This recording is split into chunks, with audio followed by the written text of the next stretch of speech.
Hello and welcome students, আশা করি তোমরা সকলেই খুব ভালো আছো। জ্ঞানজ্যোতি কোচিং সেন্টার পক্ষ থেকে তোমাদের সবাইকে আরও একবার স্বাগত।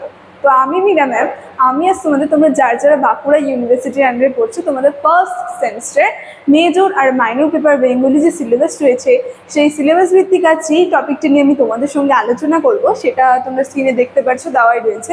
তা আমি আরেকবার বলে দিচ্ছি, শিবায়ন কাব্য কি, মঙ্গল কাব্যধারার অন্তর্ভুক্ত, সেই সম্পর্কে কিন্তু আলোচনা করবো। মানে এই যে শিবায়ন কাব্য যে রয়েছে, একে কি আমরা মঙ্গল কাব্যধারার অন্তর্ভুক্ত করতে পারি কিনা, সেই সম্পর্কে কিছু মতামত নিয়ে কিন্তু আজকে ক্লাস আমি তোমাদের সঙ্গে আলোচনা করবো।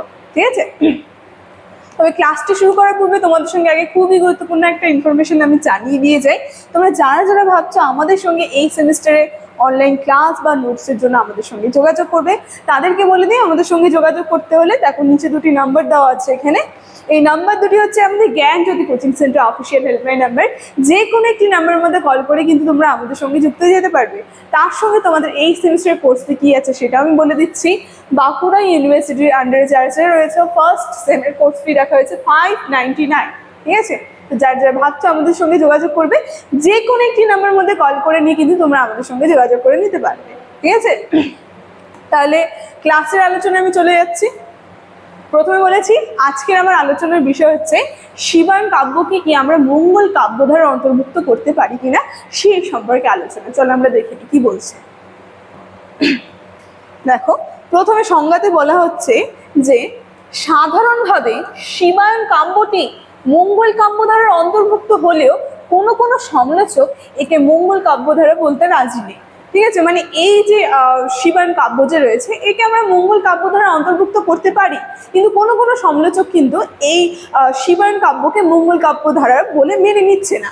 কি বলছে? শিবায়নের সঙ্গে অন্যান্য মঙ্গল কাব্যের সাদৃশ্য যে নেই তাও নয়।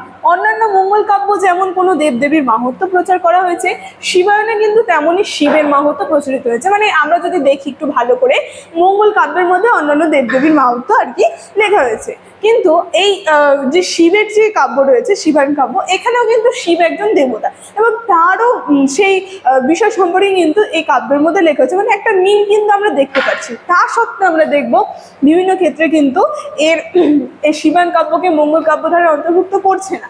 সেটা নিয়ে আলোচনা করবো আজকে ক্লাসে। সেটাই বলছি, অন্যান্য মঙ্গল কাব্যের মতো এখানে কাহিনীতে পৌরাণিক ও লৌকিক উপাদানের সংমিশ্রণ ঘটেছে।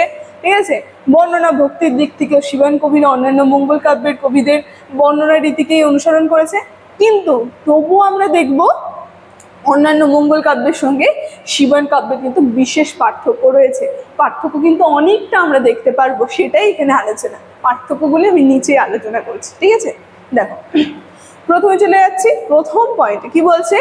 মঙ্গল কাব্যের গঠন রীতি অনুসরণ করলে দেখা যাবে যে সেগুলি চারটি ভাগ: বন্দনা, গ্রন্থ উৎপত্তি, কারণ, তারপরে কাল, দেবখণ্ড, নরখণ্ড। ঠিক আছে? এই চারটি ভাগ কিন্তু আমরা দেখতে পারবো। আর শিবায়নের প্রচলিত আঙ্গিক মেনে চলা হয়, মানে যেই কারণে এই শিবায়ন কাব্যকে মঙ্গল কাব্য বলা হচ্ছে না বা মঙ্গল কাব্যধারার অন্তর্ভুক্ত করা হচ্ছে না। তার কারণ প্রথম আমরা দেখব বন্দনা রয়েছে, চারটি ভাগের মধ্যে বন্দনা, তারপরে আরো বিভিন্ন যে গ্রন্থ উৎপত্তি, কাল, তারপরে কারণ, দেবখণ্ড, নরখণ্ড, এগুলো কিন্তু শিবায়ন কাব্যের মধ্যে আলোচনা হচ্ছে না। পরের পয়েন্টে দেখো কি বলছে, নামকরণের ক্ষেত্রে রয়েছে ভিন্নতা। আমরা দেখব এই যে শিবায়ন কাব্য মঙ্গল কাব্যধারার থেকে নামকরণের ক্ষেত্রে আলাদা হচ্ছে। যেমন মঙ্গল কাব্য বলছে, কিন্তু এটা কি হচ্ছে? শিবায়ন চলে আসছে। দেখো, সেটাই বলছে, শিবের জীবনচক্র ও চরিত্রের বিবরণের কথা মনে রেখে কবিরা এই কাব্যের নামকরণ করেছে কি? শিবায়ন।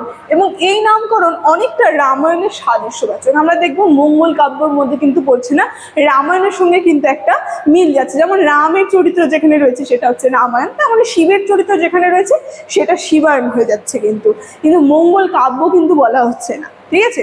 যে কারণে আমরা দেখছি এর মধ্যে কিন্তু পার্থক্য রয়েছে। পরের পয়েন্টে দেখো কি বলছে, 3 নম্বরে বলছে কি,